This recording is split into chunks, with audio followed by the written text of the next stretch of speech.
GST में एक rules है कि अगर सप्लायर ने जीएसटीआर 3B के अंदर जीएसटी का पेमेंट नहीं किया तो जो गुड्स परचेज करता है, जो सर्विस रिसीव करता है, उस पर्सन को उसका आईटीसी नहीं मिलेगा। अब ये रूल्स किस तरह से, किसने बनाया, क्या पता। ऐसे केसेस में त्रिपुरा हाई कोर्ट ने एक नया जजमेंट दिया है जो आज हम इस वीडियो के अंदर डिटेल में डिस्कस करने वाले हैं। और ये जजमेंट किसके बारे में है और केस क्या था, यह सब कुछ आज हम इस लेक्चर के अंदर डिटेल में समझेंगे। केस है सेंतु डे का। सेंतु डे करके एक कंपनी है जो सप्लाई करती है रबर प्रोडक्ट। सेंतु डे ने सप्लाई किया सर किसी पर्सन को कि रबर सप्लाई, और सामने वाली पार्टी ने सेंतु डे को पेमेंट कर दिया along with GST.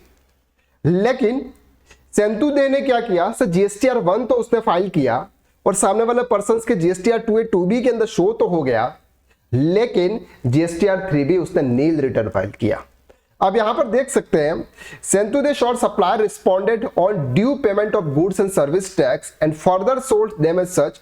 The transaction took place between July 2017 to January 2019 involving GST of ₹1,11,60,830 rupees. Sir जुलाई 2017 से लेकर जनवरी 2019 के बीच में सेंतु दे ने गुड्स रबर सप्लाई किया और उसका जीएसटी का जो पेमेंट था वो था सर 1,11,60,830 रुपया। ये पेमेंट उसने उसके जीएसटीआर 3B के अंदर नहीं किया। जब उसने जीएसटीआर 3B के अंदर इस टैक्स का पेमेंट नहीं किया तो उसने जो गुड्स रिसिपेंट पार्टी थी उस रिसिपेंट पार्टी को उन्होंने नोटिस सेंड किया सेक्शन 17(3) के। आपसे उन्होंने नोटिस में बताया कि इनसे गलती नहीं हुई है, इन्होंने जानबूझकर नहीं किया, ये बोनाफाइड परचेजर है, इन्होंने ये जानबूझकर नहीं किया है, लेकिन फिर भी आपको आपका आईटीसी रिवर्स करना होगा। किसको बोला? जो रिसिपेंट पार्टी थी। उसको एक एग्जांपल के साथ में समझते हैं तो आपको इजीली समझ में आ गया। Sir for example Ram purchaser है और सेंतु दे जो है वो क्या है सर, सर्विस प्रोवाइडर है, यानी कि उन्होंने गुड्स की सप्लाई करी इन पर्सन को।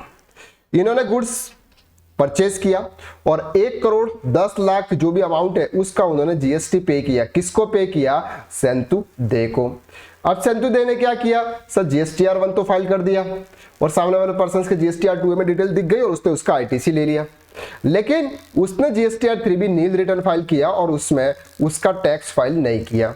जब गवर्नमेंट उसका इन्वेस्टिगेशन किया तो इसने टैक्स फाइल नहीं किया तो उन्होंने बोला कि ये जो आपने आईटीसी ले रखी है इस आईटीसी को आप रिवर्स करो। अब सर ये रूल समझ में नहीं आया एक्चुअल में ये रूल्स क्या कहता है। अगर कोई सप्लायर्स टैक्स का पेमेंट नहीं करता है तो जो रिसिपेंट है उसको आईटीसी रिवर्स करने की जरूरत कहां पड़ती है सर? गलती तो सप्लायर्स की है, जबकि इसने सेंतु दो को पूरा पेमेंट भी कर दिया होगा। जो उसका पेमेंट है अलॉन्ग विद जीएसटी का पेमेंट तो उसने सर सेंतु दे को कर दिया था। लेकिन अब ये उसको बोल रहे हैं कि आप इस आईटीसी को रिवर्स कर दो क्योंकि आपने उसका आईटीसी लिया। तो अब ये चले गए सर त्रिपुरा हाई कोर्ट में। अब त्रिपुरा हाई कोर्ट ने सर ये बोला कि आखिर में ये जो पर्सन है ये पर्सन बोनाफाइड परचेजर है, यानी कि उन्होंने गलती नहीं की, उनसे मिस्टेक नहीं हुई है, ये दोनों तरफ से मिले हुए नहीं है। मतलब न तो सेंतु दे और ये जो पार्टी है ये दोनों मिले हुए नहीं है, इसके लिए इसमें इनकी कोई गलती नहीं है, यानी कि जो परचेजर है इसमें इनकी कोई भी गलती नहीं है। अब इसकी वजह से उन्होंने क्या किया सर, 7,32,353 रुपीज का जो अमाउंट था इलेक्ट्रॉनिक क्रेडिट लेजर के अंदर, उस अमाउंट को उन्होंने ब्लॉक कर दिया कि आप अब इसका आईटीसी नहीं ले पाओगे। क्यों नहीं ले पाओगे? क्योंकि आपने यहां पर ये जो आईटीसी ली उस आईटीसी को पहले रिवर्स करो तब जाके आप उसका इनपुट टैक्स क्रेडिट ले पाओगे। तो आखिर में ये वाला जो रूल्स है ये रूल्स बहुत ही अजीबोगरीब का रूल्स है कि अगर कोई पर्सन जो सप्लायर्स है उसने अगर जीएसटी का पेमेंट नहीं किया तो परचेजर को उसका आईटीसी रिवर्स करना है। तो यहां पर जजमेंट निकाला कि सर ये जो है respondent issue demand cum show cause notice to petitioner in according section 73 of act asking petitioner show to cause notice. 73 के थ्रू उन्होंने क्या किया सर, शो कॉज नोटिस निकाला कि आपको ये ITC reverse with interest and penalty के साथ में। लेकिन बाद में ये केस चला त्रिपुरा हाई कोर्ट में और त्रिपुरा हाई कोर्ट ने फिर ये जजमेंट निकाला कि इसमें जो परचेजर पार्टी है, जो रिसिपेंट है, उसमें इसकी कोई भी गलती नहीं है। इस वजह से अगर आपको पकड़ना है तो सेंतु दे को पकड़ो। किसको पकड़ो? सेंतु दे और साइल एंटरप्राइजेस के बीच में। तो सेंतु दे को यहां पर उन्होंने पकड़ने को बोला कि भाई आप उसके पास में जाओ, उनको पकड़ो, जबकि ये जो परचेजर पार्टी है उसमें इनकी कोई भी मिस्टेक नहीं है। तो इसी तरह के जो भी नए नए अपडेशन आते हैं उसके रिलेटेड वीडियोस हम बनाते रहते हैं। अगर आपको ये वीडियो अच्छा लगा, वीडियो को लाइक करना, और अगर इसी तरह के रिलेटेड वीडियोस अगर आप देखना चाहते हैं तो चैनल को आप सब्सक्राइब कर लेना।